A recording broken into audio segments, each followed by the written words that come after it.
Buenas noches, profesor. Este video es con el fin de ilustrarnos acerca de algunas situaciones que se dan en materia laboral.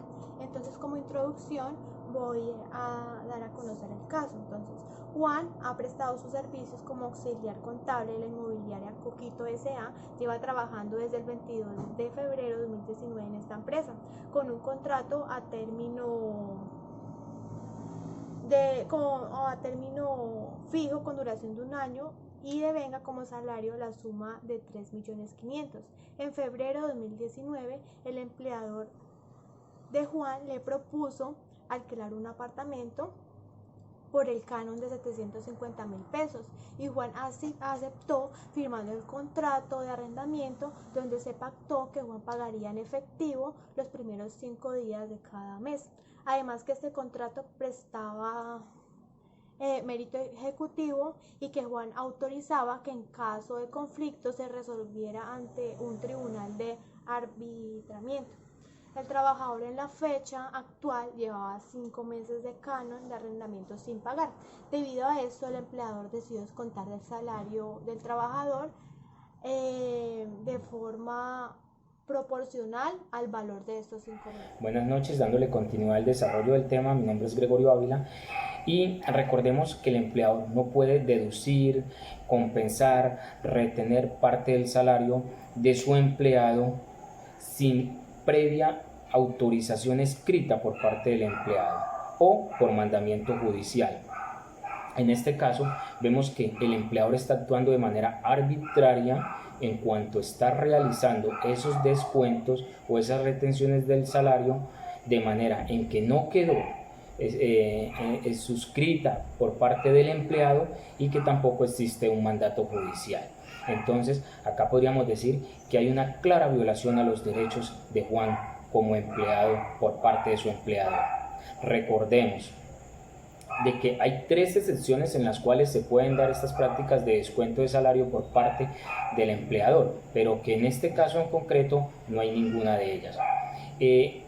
¿En cuáles no se puede dar, inclusive así el trabajador haya suscrito con antelación la autorización para esos descuentos? En aquella donde se afecte el salario mínimo legal o convencional o los montos fijados o estipulados por la legislación, en los cuales decimos que es inembargable el sueldo. Recordemos que la ley 54 de 1962, la cual ratifica, ¿sí?, o aprueba esos convenios internacionales del trabajo, nos menciona en el convenio C095 de la Organización Internacional del Trabajo, en su artículo 8, nos dice: los descuentos de los salarios solamente deberán ser permitidos, ¿sí?, de acuerdo a las condiciones y dentro de los límites fijados por la legislación nacional. Y en su artículo 10 hablamos de que el salario no podrá embargarse o cederse, sino en la forma y dentro precisamente de esos límites fijados por la legislación nacional, como también lo vemos en el inciso segundo, que el salario del empleado debe estar protegido contra embargo, en este caso, o cesión, ¿sí?, o cesión, en la manera en que se afecte el mantenimiento de ese empleado y de su familia. Muchas gracias. Bueno, es muy importante en este caso hablar sobre el mínimo vital, pues considerándose que no solamente tiene que ver con una suma cuantitativa para la subsistencia familiar, sino con el ingreso y condición socioeconómica particular para preservar la calidad de vida y permitir la justa aspiración de adquirir y conservar mejores y mayores condiciones de vida. Mejor dicho, para un empleado el mínimo vital no es tener un ingreso para tener las condiciones de vida dignas, sino que también significa mantener el tipo de vida que alguien lleva. Entonces, primero, el empleador no puede deducir, retener o compensar suma alguna del salario sin una orden suscrita por el trabajador, pero para cada caso o sin un mandamiento judicial. Quedan especialmente comprendidos en esta prohibición los descuentos o compensaciones por concepto de uso de arrendamiento de locales, herramientas útiles de trabajo, deudas del trabajador con el empleador, sus socios, sus parientes o sus representantes, indemnización por daños ocasionados o los locales, máquinas o materias primas, productos elaborados o averías de elementos de trabajo, entrega de mercancías, prohibición de alimentos y precio de alojamiento. Buenas noches para todos.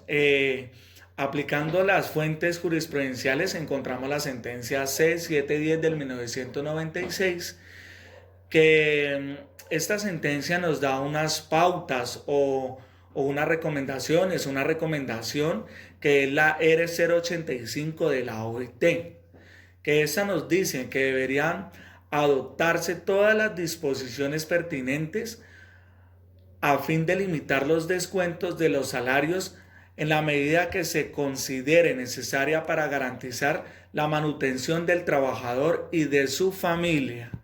Los descuentos de los salarios que se efectúen a título reembolso por pérdida de los productos, bienes o instalaciones del empleador o por daño causado en los mismos deberían autorizarse solamente cuando la pérdida o daño puedan probarse satisfactoriamente que el trabajador interesado es responsable.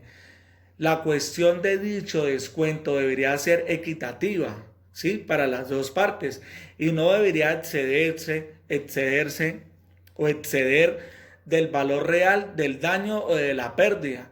Antes de tomar una decisión para proceder en este descuento, el trabajador interesado debería tener la oportunidad de alegar las razones por las que no debería efectuarse el descuento o dicho descuento.